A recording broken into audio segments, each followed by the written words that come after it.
Happy Towrah. I say that to all of those who celebrate Yahweh's glorious name and the achievements of his magnificent son, Dod. It is Towrah today. This is the time that we both signal a warning to those who are overtly political or religious that you are walking away from God and irritating him. And we also convey the truth about who God actually is, Yahowah, what he had to say in his Torah, prophets, and Psalms, and what he achieved through his Messiah, his chosen son, and our King, the chosen one, our Savior, Dod. In a previous program, we had considered, I think for the third time, the 20th Mizmor or Psalm, because it is so essential in helping us understand what Dod presents in our lives. In it, God was unequivocal. He said that Dod, David, is the Messiah. He said that Dod, David, is our Savior, and said both things repeatedly. He said that the covenant was created because of and by way of Dod. Now, what this means is that Dod is the one who in 33 CE, year 4000 Yah, fulfilled Pesach, Matzah, and Bikurim, not Jesus. It means that everything that had been written belatedly, beginning in 52 CE and through 95 CE, that became the so-called Christian New Testament, was untrue. Nothing but a product of identity theft. The truth is that Jesus never existed, and that our Savior, the Messiah, the very Son of God, who fulfilled Pesach, Passover, matzah, unyeasted bread, to remove our guilt, and took our guilt and deposited in Sheol on that day so that we could be part of God's family by way of Bikurim, is Dod, David. I think that is the single greatest discovery pursuant to God in human history, and you are now the beneficiary of it. So we're going to continue on this theme. There are some additional Mizmor or Psalms which say very similar things, and let's turn to them now. If you have joined me on this program, you know that we have just survived quite a deluge, and we enjoy living here outdoors in the Virgin Islands in the middle of the Caribbean Sea, but we get pop-up showers, and they can bring down quite the amount of rain in a short period of time. So while I haven't dried off much, I am drip dry. The equipment has been dried up, and so I think our cameras and teleprompter and computers and lights and microphone and all of this should be working now, and we'll proceed with what we attempted to do just a matter of moments ago. This is Psalm 78. We're going to speak about statements 68 through 72. It is speaking of Yahweh. So he chose accordingly. Well, I guess that's, oh, there we go. We have a view back. Well, I just had the teleprompter go completely black, along with the laptop, the computer that is driving it, but maybe that was just a glitch from the rain. It's back up again. So the psalm reads, so he chose accordingly the people of Yehudah. Now, this beginning, it might sound, fairly simple, but it isn't. This means that God didn't choose a church, that he did not choose Romans and Greeks, that he did not choose Roman Catholicism, that he did not choose Christianity. It means that he doesn't believe the Christian rubbish that Jews killed him. No. So Yahweh chose accordingly the people of Yehudah. Now you might say, oh, well, that was the past, all that was changed with the New Testament. There is no New Testament. God's very clear. There's only one covenant, period. He says that any promise he made endures forever. And if you were to claim anybody else as the Messiah, Savior, or Son of God, you would be calling him a liar. And In Hebrew, when you have a verb like bakar is this verb, it speaks of making a choice, expressing a preference. All Hebrew verbs are written so that they endure throughout time. There is no past, present, and future tense. You cannot ascribe a thought just to the past or just to the future. And it was written in the called imperfect. For those who know a little bit about Hebrew grammar, the imperfect means that this statement is forever accurate. It means that it is what it was, and it will be. So God chose on an ongoing basis throughout time without end. That is what the imperfect conjugation conveys. The call stem simply means interpret this literally. There's no nuance here that needs to be somehow deduced from this statement. It is a literal statement. God chose accordingly. The people, the family, the tribe, the nation, if you will, of Yahudah. Yahudah is the word that has been rendered Jew. It is written Yod, He, Wah, Daleth, He. It is actually a compound of two names. Yah and Ud would be Yahweh and Dod. It means Yahweh's beloved. So he chose, accordingly, the people of Yahudah. Of course, that means that he did not choose the people of any other group or religion, did he? Along with Mount Zion. So he's not just telling you about the people. He's not just telling you about the community, this family. He's also now telling you about the place. And that place isn't Washington. It's not New York. It's not Scottsdale, Arizona. It's not the Vatican. It's not Mecca. It's Mount Zion. Mount Zion is that ridge line that goes from the house of Dod in the city of Dod at the bottom of it, all the way in the southern end, all the way to the Temple Mount on the top, on the summit of that mountain. And Zion means signs posted along the way. It explains this process of Dod as Yahweh's firstborn son, establishing the covenant family as we move to the house for Yahweh's name, called a temple.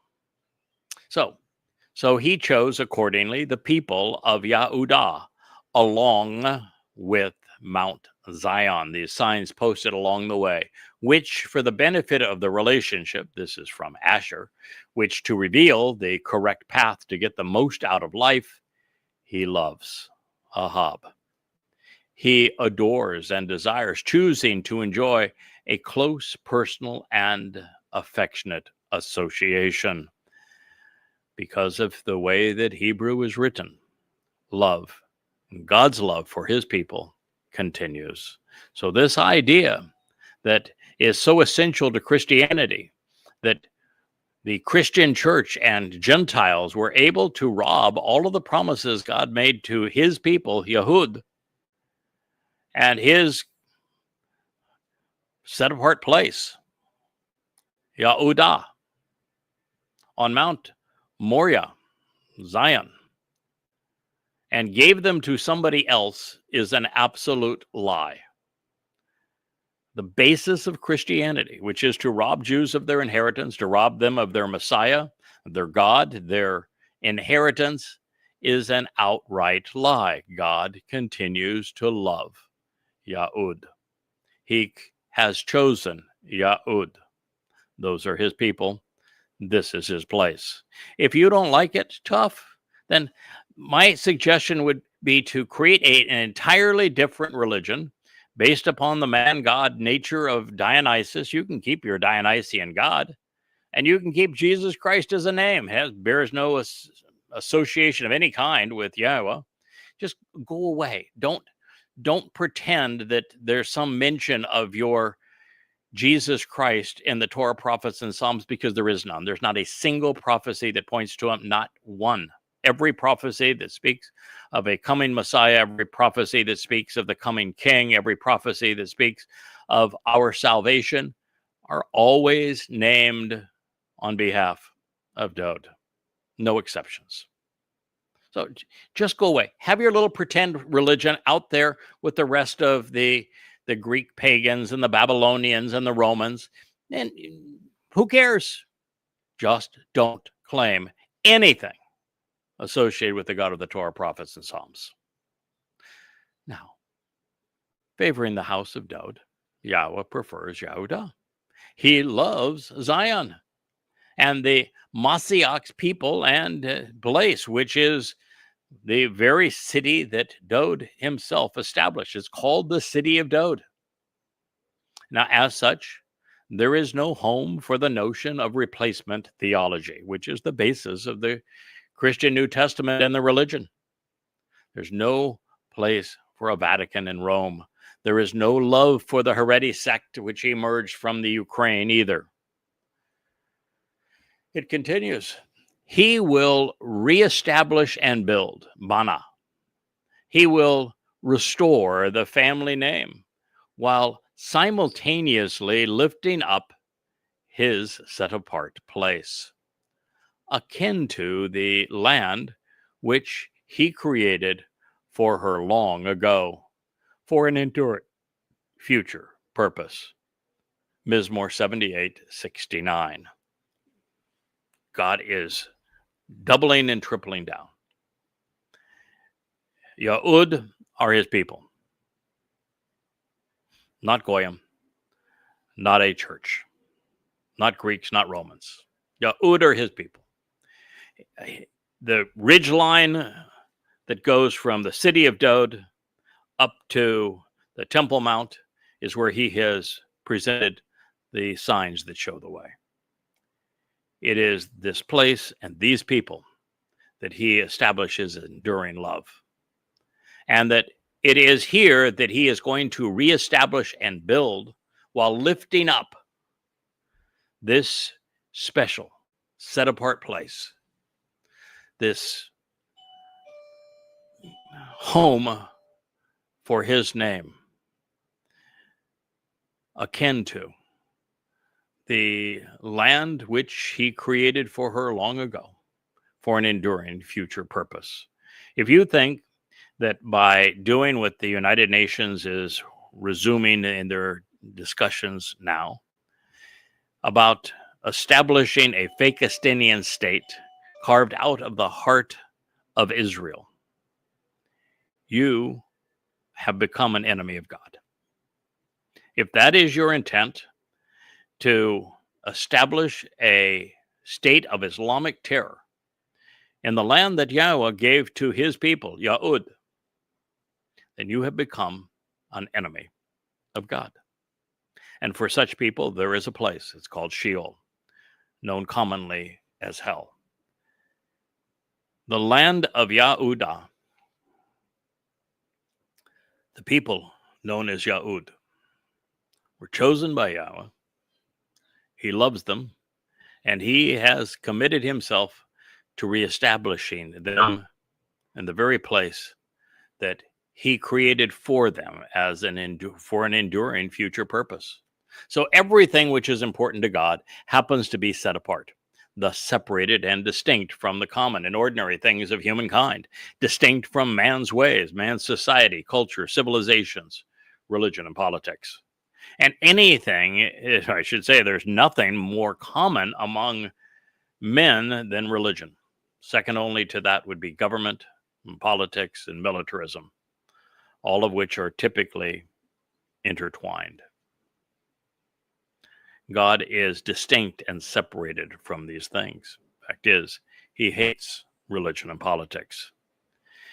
Yeah, it's funny that he had 100 million people tuning in to the memorial service for Charlie Kirk, who was a pimp for religion and politics.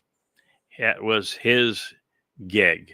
He promoted the politics of the worst man probably in the world today, maybe the worst man in the history of the world, and Donald Trump, in terms of his grotesque immorality and his destructive nature, and the myth of Jesus Christ. And he claimed to have done so with God. He's up there with God now. That's what they would tell you. In fact, they would even tell you that the man that is their myth, Jesus, that that they claim Jews killed, doesn't make him very much of a god, does it? And not very big god, because he was able to fit into the body of a man. But nonetheless, they claim he's up there with him when God is overtly anti-religious and political.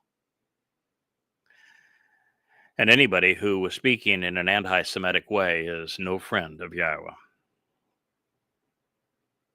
So, this is not to say that there is anything wrong with the physical realm, the earth, or the universe beyond. Yahowah designated both for our benefit and to serve his purpose. There are specific places, however, that in contrast to others reveal his intent, serving as enduring symbols and metaphors. And these include Eden, Yisrael, Yehudah, Jerusalem, and Moriah. These are all literal places and living metaphors, all set apart and important to God. Now, from the perspective of loving Yehudah and Zion, and of restoring that which is set apart, distinct from the promotion of religion and politics, we find that Yahowah is once again affirming that he has chosen Dowd to shepherd his sheep. According to God, Dowd is the good shepherd. It reads, he chose, Bashar again, he selected and prefers, and this was written in the call imperative, which means without remission, forevermore. Therein, his associate, his co-worker, Dowd. You see, God's co-workers never once called Christ, never once called Jesus, never once. There's no mention of a pope being God's co-worker. There's no mention of a pastor being called God's co-worker. God's co-worker is Dowd. Now, you may be more familiar with the name David, but there is no V in ancient Hebrew. The name was written Daleth, Wah, Daleth. And the Daleth makes the same sound as it does in the English language as a D. And the Wah makes the same sound as the vowel consonant in English as well. Like if you consider the word own or owl, the W is almost always pronounced as the O sound in English, and it is almost always pronounced with the O sound in Hebrew. Take, for example, Torah. Where do you think Torah receives the O sound? If you actually look at the correct spelling of Torah, it includes the Wah. How about Shalom as another example? Shalom is a perfect example of the fact that the O sound is derived from the Hebrew Wah. And so this is one of those words, beloved, that reads from right to left as it does from left to right, a complete balance, with it serving to convey the meaning of the name, and the meaning of the name Dowd is love, beloved. Now, also you should know that the id ending in the more common parlance is only because there are about a quarter of the references to Dowd that have it Doed, and in those cases it's all written by scribes that composed their testimony 500 years after Dowd. Anything written in Dowd's own hand, like this psalm, this Mizmor, is written Dowd. Anything written by Yashayah, for example, that was within 300 years of Dowd's life, is written Dowd. Anything written by Shamuel, who was a contemporary of Dowd, is written Dowd. So you'd think that Shamuel is that great prophet and judge, and Dowd himself as the prophet and king and Messiah and Son of God and chosen one. Great prophet Yashaya, where you have the great Isaiah scroll, you'd think that they know how to write his name, don't you? And it's Dod. And so it says here that God chose his associate, Dod. Where would you go from there? I mean, how do you get from God saying this to this myth of Jesus being a God man? I mean, it's just ludicrous. Dod is the one that God chose. He is his co-worker. He is the one that God accomplishes things through. He is also the one who established Zion. He's the most Yahud of all men, as the preeminent individual from the tribe of Yehudah. It all fits together perfectly if you believe God. But to be religious and to pretend that an unknown Messiah is coming in Judaism, or to pretend that there is this mythical fairy tale named Jesus, who was somehow the Son of God and also God, which is just even more ludicrous, and that he was a Christ, as if they're thinking that Christ is the same as Messiah. It's stupid. I mean, as I say, if you want to believe that rot, go off and play on your own. Don't do what Paul did and rip off prophecies pertaining to Dod and pertaining to Yisrael and pretend that they apply to your myth. They don't. God's beloved son, his associate, is the man who founded the city of Dod, the most Yehud of all Yehud. And just so that you're not confused, it says he took him from the paddocks for sheep. Yeah. Where did Yahweh choose Dod? He was the one of Yeshay's sons who wasn't around Yeshay, who wasn't around mom, who was out on his own. Remember the first condition of the covenant? Walk away from Babel, walk away from this commingling of religion and politics. Walk away from your family, your father's house. He had done so, hadn't he? He was the one who had done so. He had separated himself from all things common and religious. He was down there in Bethlehem. He was tending sheep, which from God's point of view is the perfect training for his wayward flock. So he took him from the paddocks for sheep, from following after and nursing ewes. God's got a sense of humor, doesn't he? The man who would save us, the man who fulfilled Pesach Matzah Bekudim, the man who was the king of Israel and will return as king of the universe. He found him as a 9 or 8-year-old boy out tending young sheep.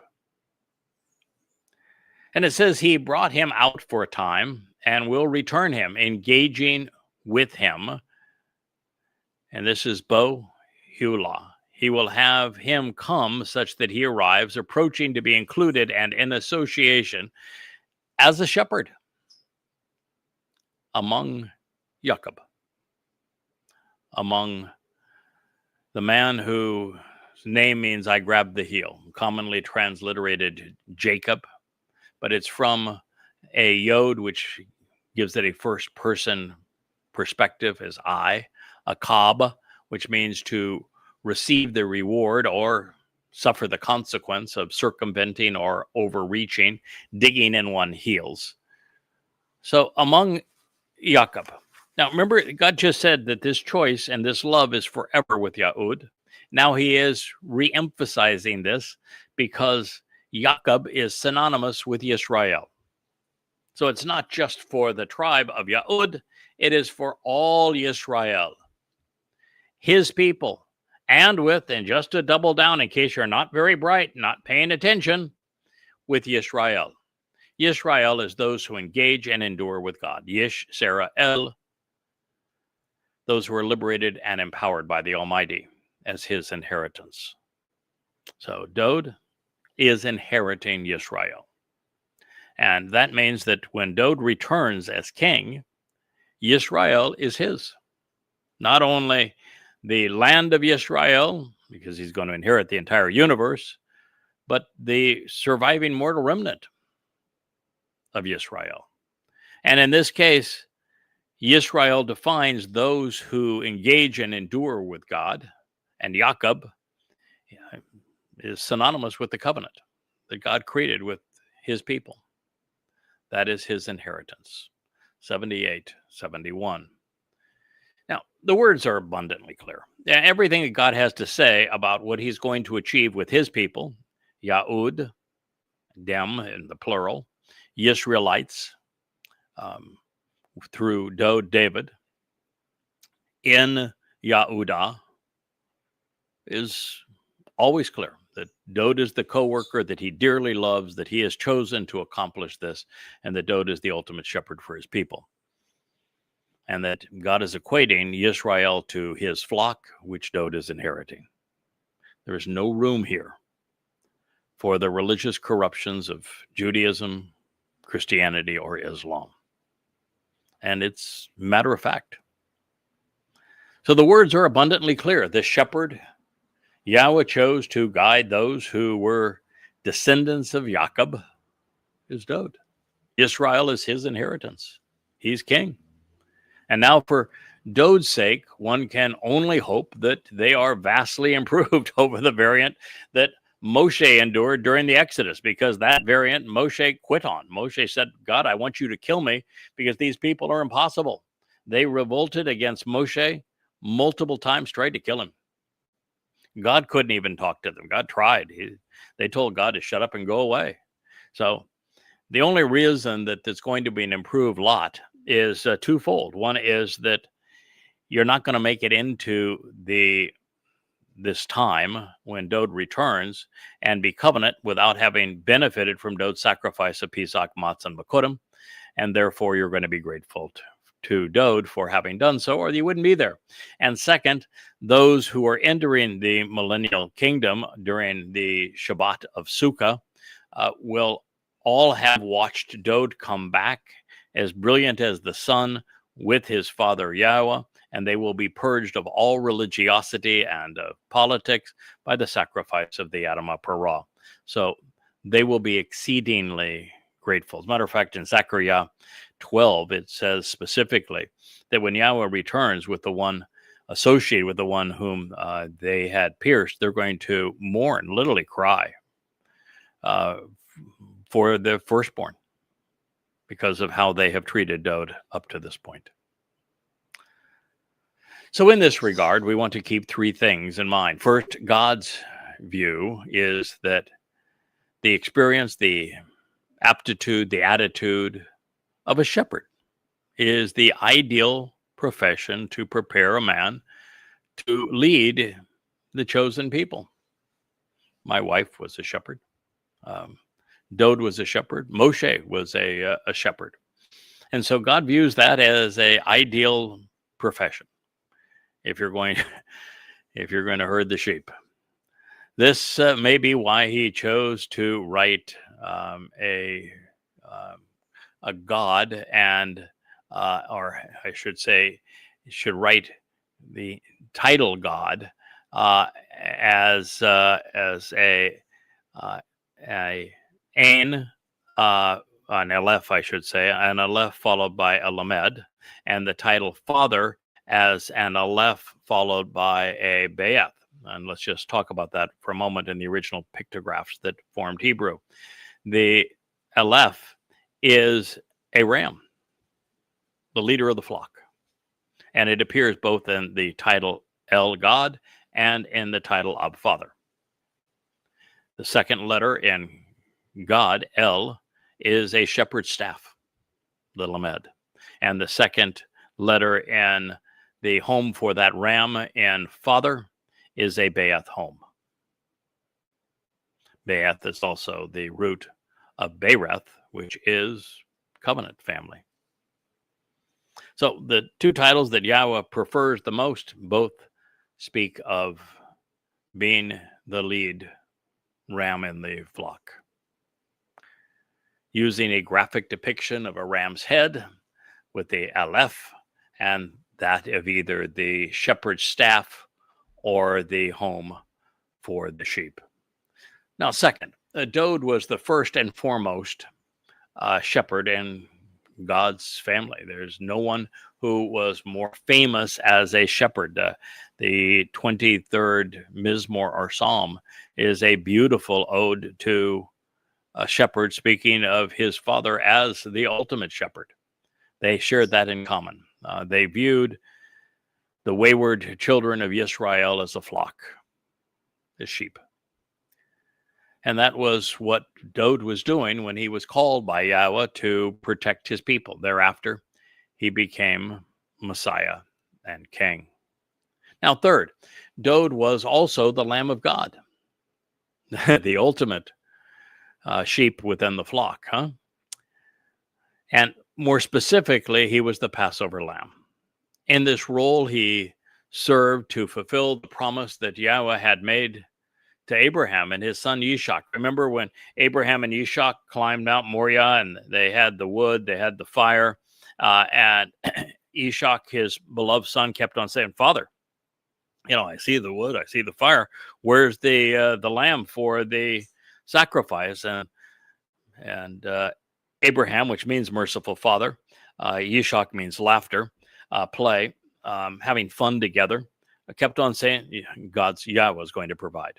And when they finally got to the place of the time and of the sacrifice, Yahweh called out to Abraham and said, "Abraham, merciful father, do not take the life of your son, your only son, whom you love." Only son, Yahweh refers to Dode as his Bakor, his firstborn son.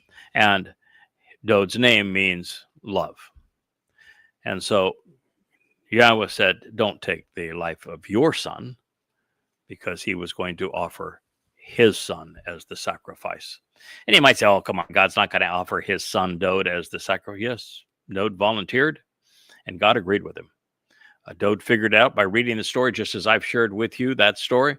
Dode figured out that it would be his son, and Dode knew that he was the son of God because God told him that 3 times. And called himself his son and called him, referred to Dode saying, "I am his father," 3 times. He didn't do that for anyone else. And so Dode knew his status with God as father-son. And so when he read that, he immediately recognized it is for him to fulfill. And you might say, wait a minute, he was living, at a 970-ish, 980 BCE. That would have taken place in 33 CE. That was the second of third lives. Dode will have 3 lives. He represents the tree of lives, and it isn't the tree of life. It is the tree of lives, Chaim. And he represents that. He's already lived 2, will live a 3rd. It's not that big a deal. Look at Elijah. He will also live 3 lives. Everyone who is part of the covenant family is going to live 2 lives. There are 3 men who have the distinction of living 3 because in one of the 3 they make a sacrifice on behalf of the family.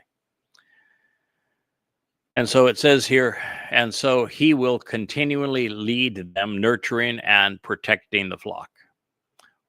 Ra'ah him. He will always and genuinely be their shepherd, guiding and protecting them. Now, first, as I've shared, verbs in Hebrew are not stuck in time. They are true throughout time. And if a verb is written in the imperfect conjugation, it means that the implications are ongoing without remission.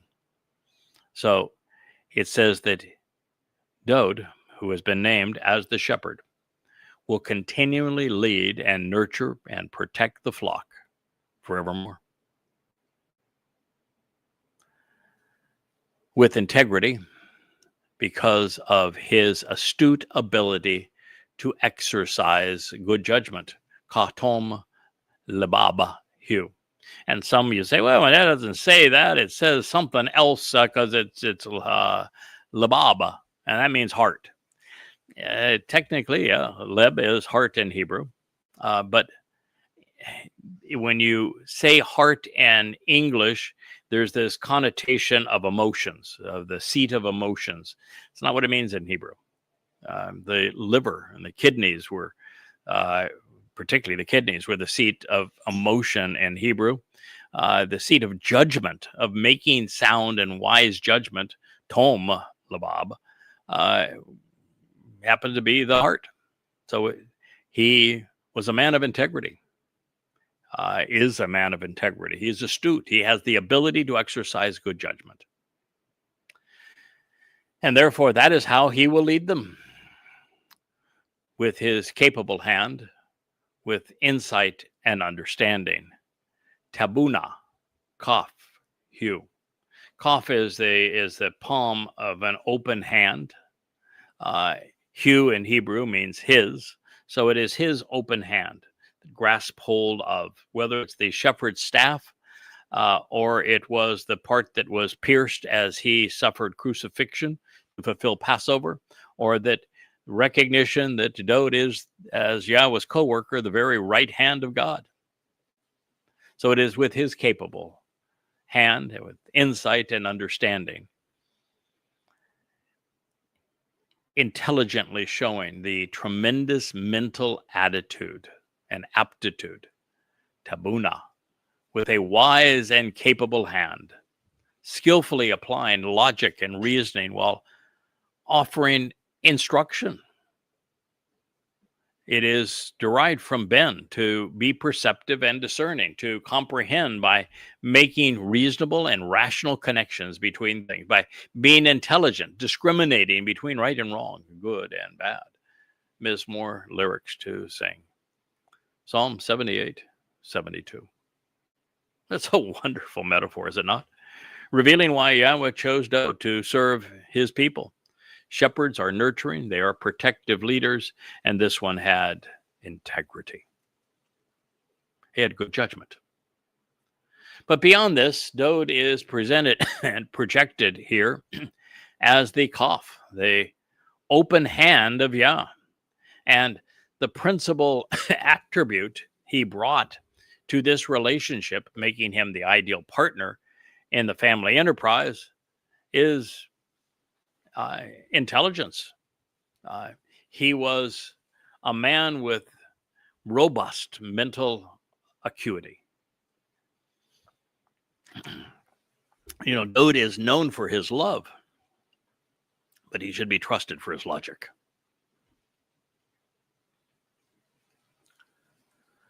Now, while I have seen the Yod hand of Yahweh as the father of the covenant, reaching down and out to his children, ever ready to lift us up so that we can walk together through the universe, there may be something more to this. We have just been shown that Dowd is the capable and insightful hand of God.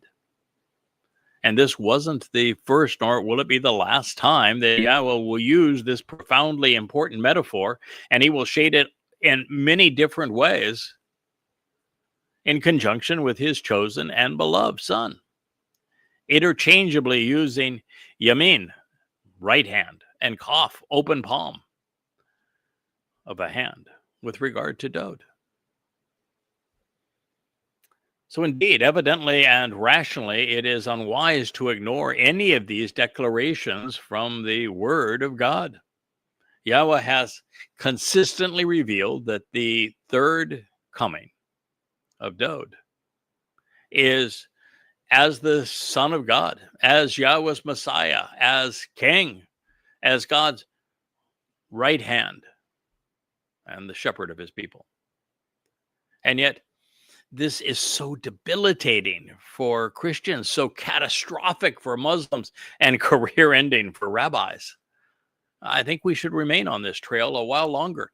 It should be music to the ears of Yisrael and Yehudah, for whom these lyrics were actually scored.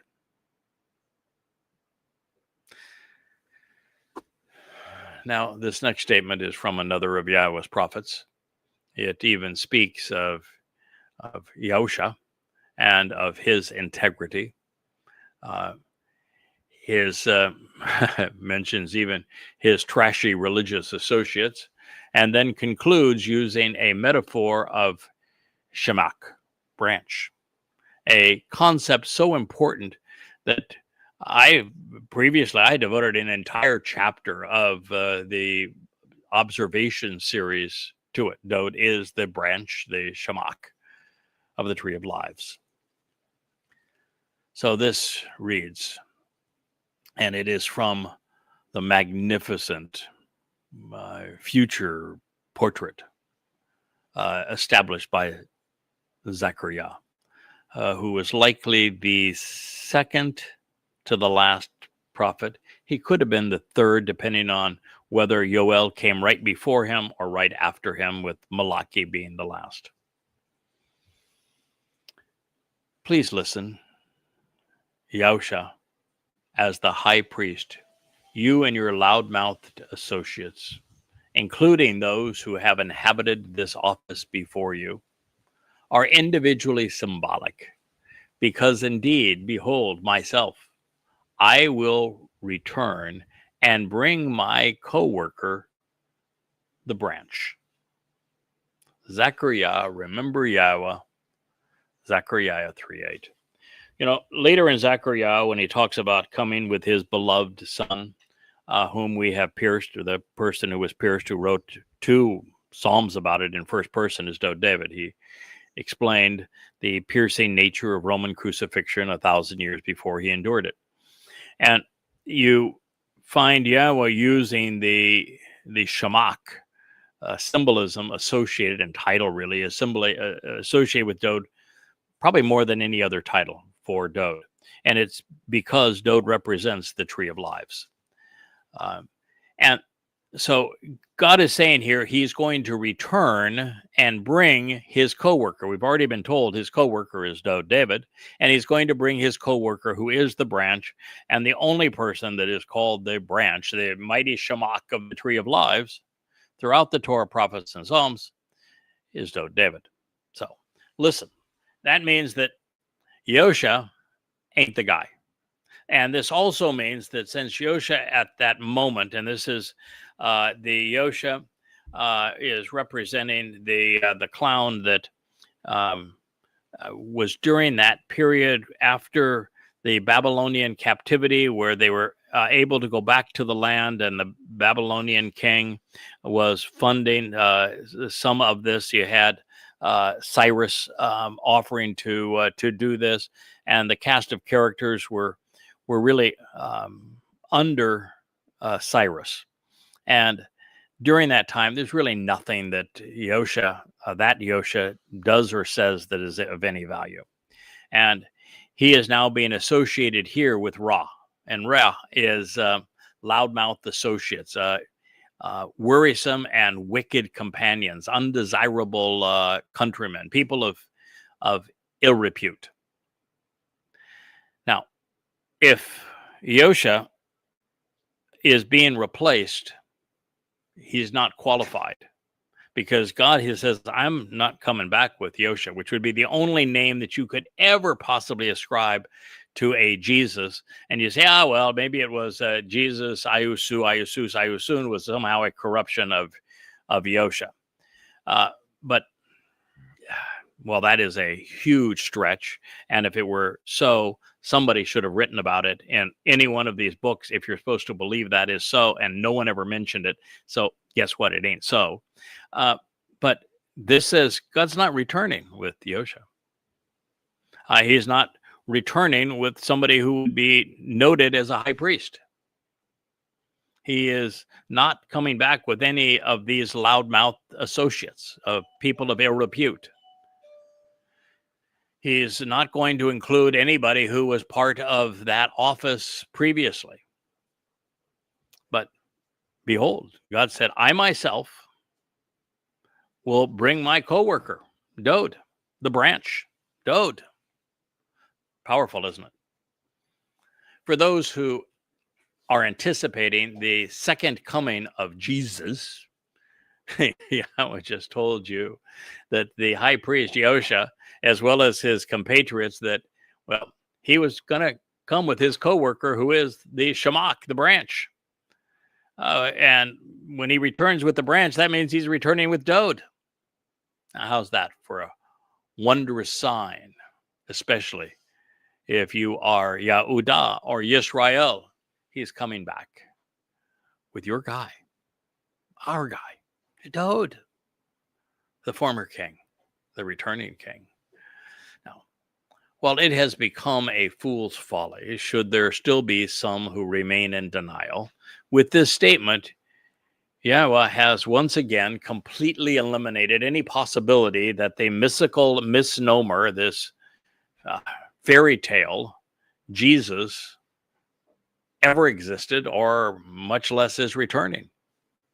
God has been abundantly clear, telling us that he himself, as Yahowah, will arrive and reconcile his relationship with his beloved Yisrael on Yom Kippurim, the day of reconciliation.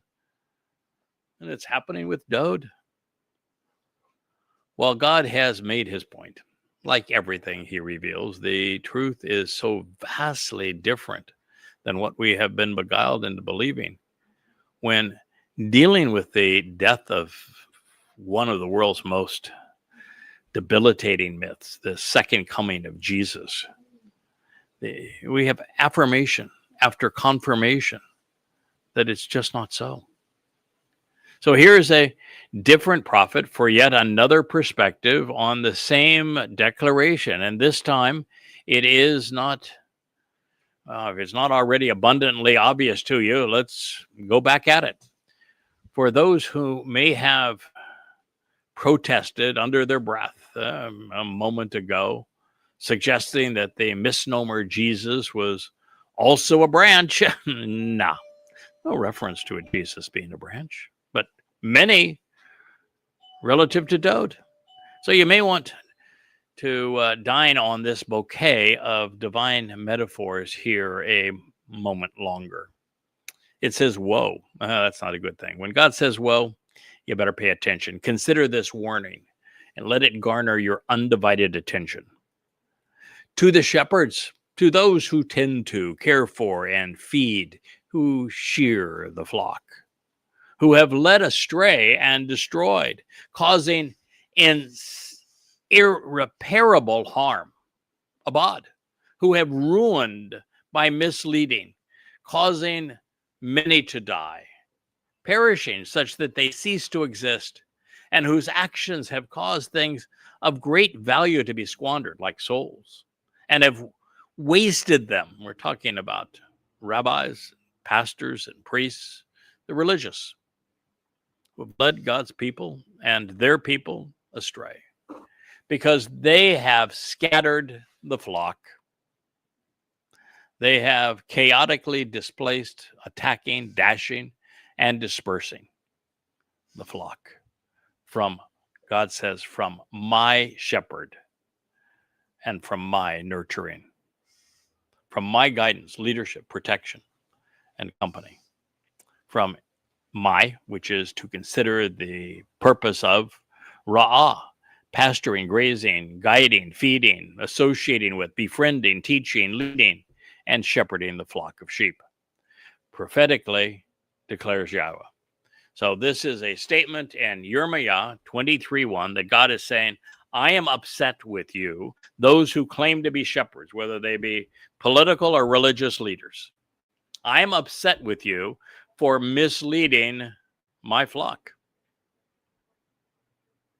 God is not happy with them. It begins with the woe. So woe to all of those who are acting like shepherds, who have led astray and destroyed, causing irreparable damage because they have scattered the flock from my shepherding and nurturing. And if you're taking people away from the Torah, teaching and nurturing, to the New Testament blabber, you're doing this, or the Quran, or the Talmud. Any one of those things, you'd be guilty of violating what Yahowah is speaking of prophetically here. So consequently, this is what Yahowah, the God of Yisrael, has to say in opposition to those acting as shepherds, those leading, feeding, and shearing my people. You yourselves have led astray, pushed away, and scattered my flock, and you have consistently driven them away by continually seducing them. Therefore, you have not been concerned about them.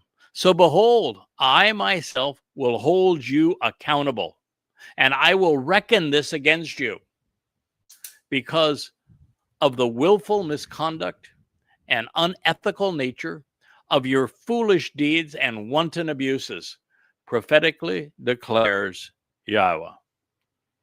Jeremiah 23:2.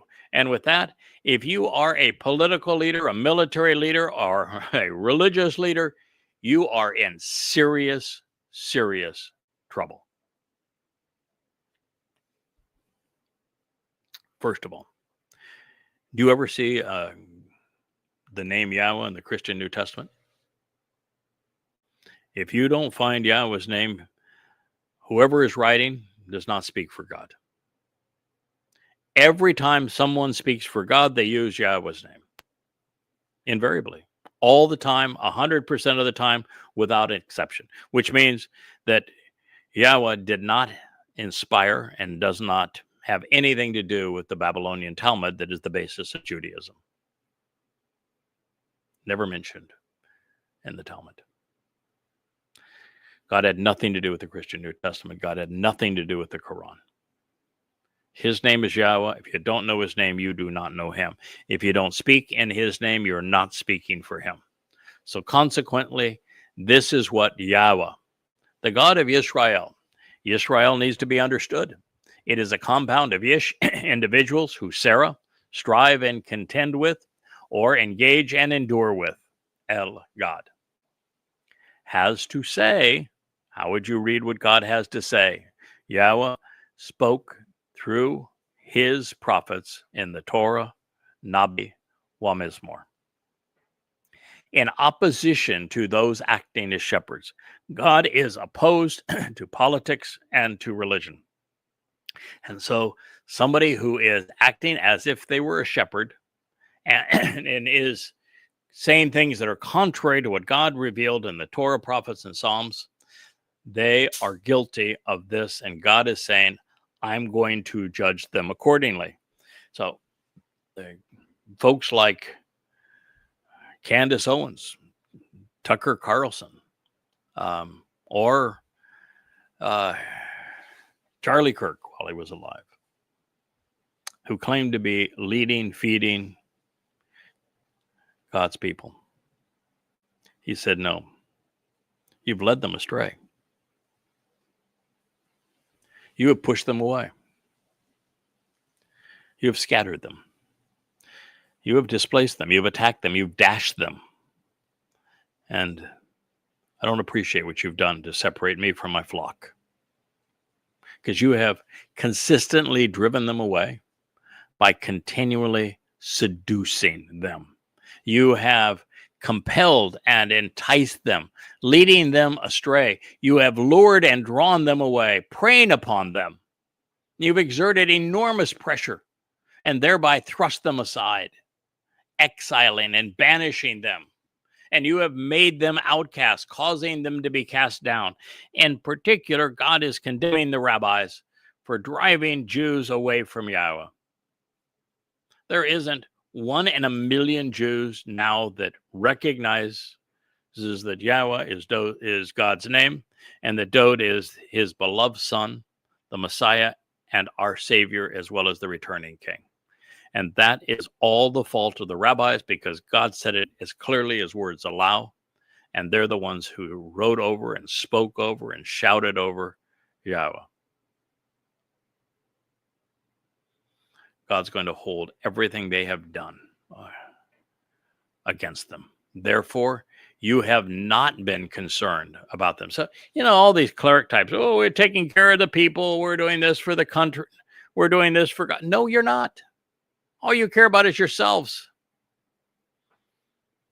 Therefore, you have not been concerned about them. So behold, I myself will hold you accountable, and I will reckon this against you.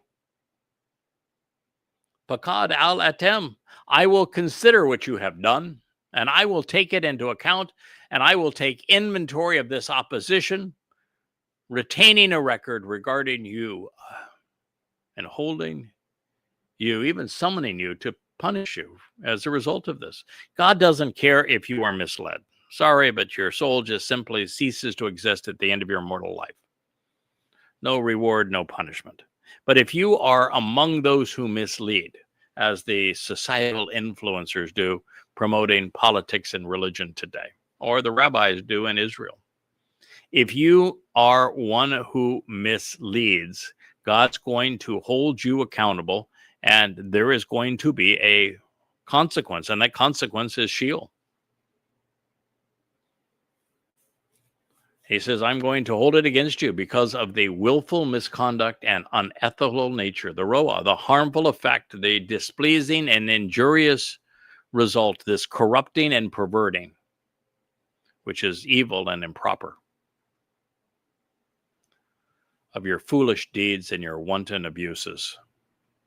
Prophetically declares Yahweh. Yirmiyah 23:2. Then God says, then I myself will obtain and gather. I will kabats. I will select, harvest, pick up, engage relationally, such that I can be with and assemble the remnant of my flock from all of the lands where I have temporarily scattered them, there by name.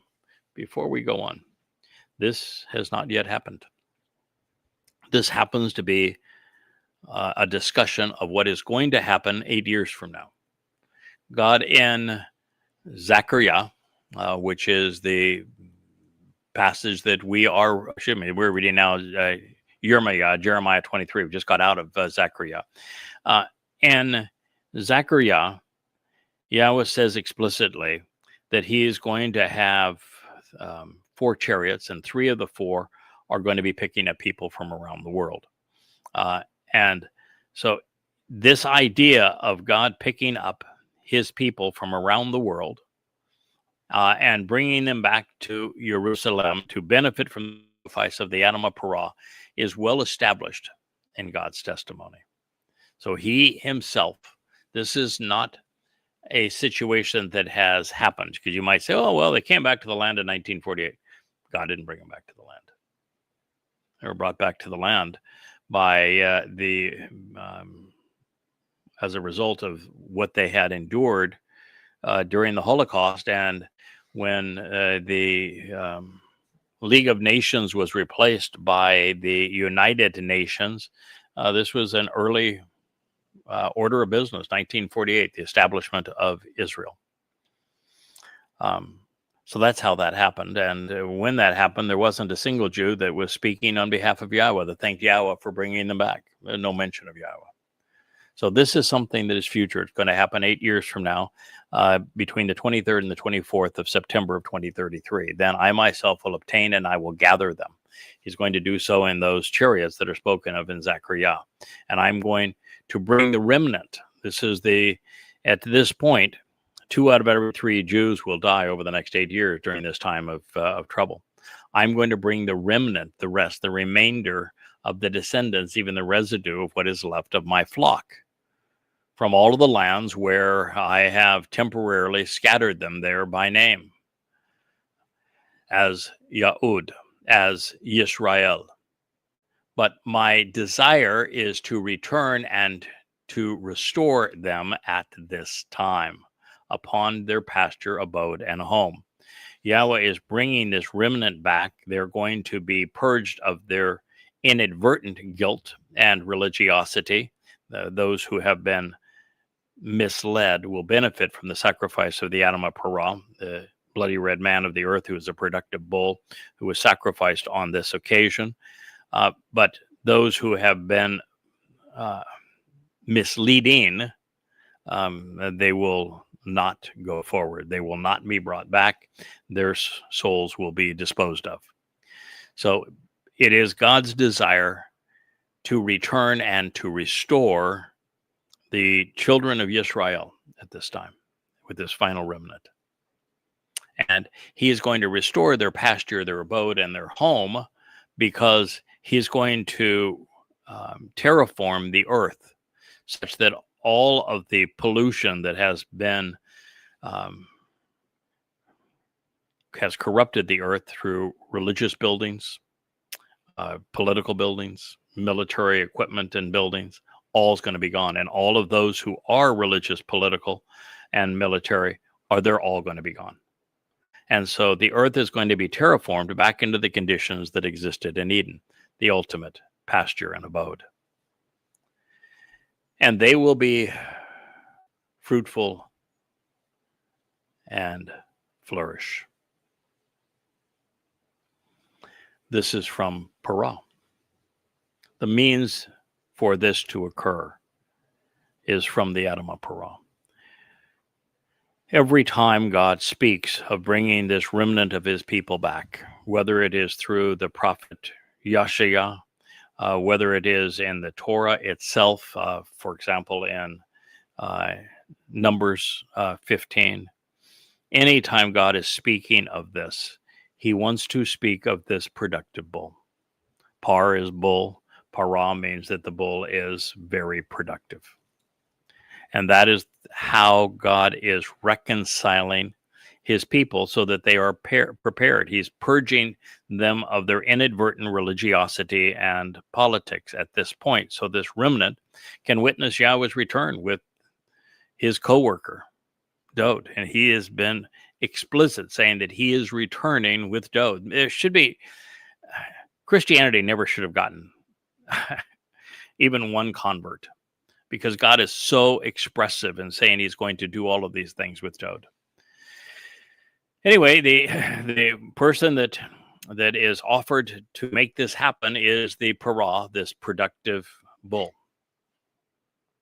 And they will increase and become great, living long and abundant lives. Rabbah, those who are purged of their inadvertent religiosity and politics on Towrah, this would be the 24th of September in 2033, with Elia orchestrating the events as the master of ceremony, and Yahweh providing the upwelling of water and the flames that purge and dance to heaven. That is essentially the fulfillment of Numbers 19 and Numbers 5, if you're familiar with the story of the Adam of Parah, and then of the woman who was purged of her religiosity. This all occurs so that those who are part of the remnant of Yisrael are now able to enter the Garden of Eden, and as the earth has been transformed into this perfect state that begins on Sukkah. This is the 7th of October in 2033, and they will live long, abundant lives. Everybody that enters the millennial Sukkah will live, well, not everyone, but most everyone will live for 1,000 years, and many well beyond that as they choose to become covenant. You'll only die if you become wrong, if you choose to promote that which is untrue. If you go back to the religious mindset, you'll be done. But otherwise, you get to live a very long life. Jeremiah 23:3. Then it says, "Then I will establish and raise up for them over them those who serve as shepherds, so that they will do what is required to nurture, guide, and protect them, and they shall not be afraid ever again." I'm just so delighted that we're covering this material on Towrah, because this is a celebration of Towrah. On Towrah, the Parah, already mentioned in this text, is the one who purges the mortal remnant, already mentioned in this text, of Yisrael, that Yahweh has brought back home, already mentioned in this text, so that they can live long and wonderful lives in the conditions that were experienced in Eden. God has spoken of these lush pastures and a garden-like environment that's going to prevail at this time, and that at this point, these individuals, this remnant of Israel that is going into the millennial Shabbat to enjoy long lives, the only way that they're going to live long lives and to continue to be right about God is that they're going to need great shepherding. They're going to need to be nurtured and guided and protected. And that will be the job of the covenant family who was gleaned, harvested, if you will, on Shabuah and on Towrah. And so our role will be to shepherd these people, to guide them, to teach them, to nurture them, to protect them, and mostly to protect them from themselves so they don't, go off and do the kinds of things that cause man to be estranged from God. This is all a derivative of the events of Towrah as we celebrate Yahweh's return with his co-worker, his son, the Messiah and King, David, doing so at this time. It is a beautiful presentation of what God has in store for us and what we will achieve together as we celebrate this marvelous family reunion between Towrah, Kippurim, and Sukkah 8 years from now in 2033. And so it is really a delight to be able to bring this message to you on a day that we are celebrating Towrah, the 8th Towrah from this event, with 8 speaking of long life, of eternity. So I thank you for listening. I'm glad to bring you back to our ocean studio on this marvelous day. And you can see, for those that saw the glimpse of the rain shower, that deluge that shortened our previous program, that we're pretty drip dry here, and it doesn't take much for us to get back and going again. And I'm delighted that we were able to bring this marvelous program to you that speaks of Towrah on Towrah. So may you enjoy the rest of your day. May God bless.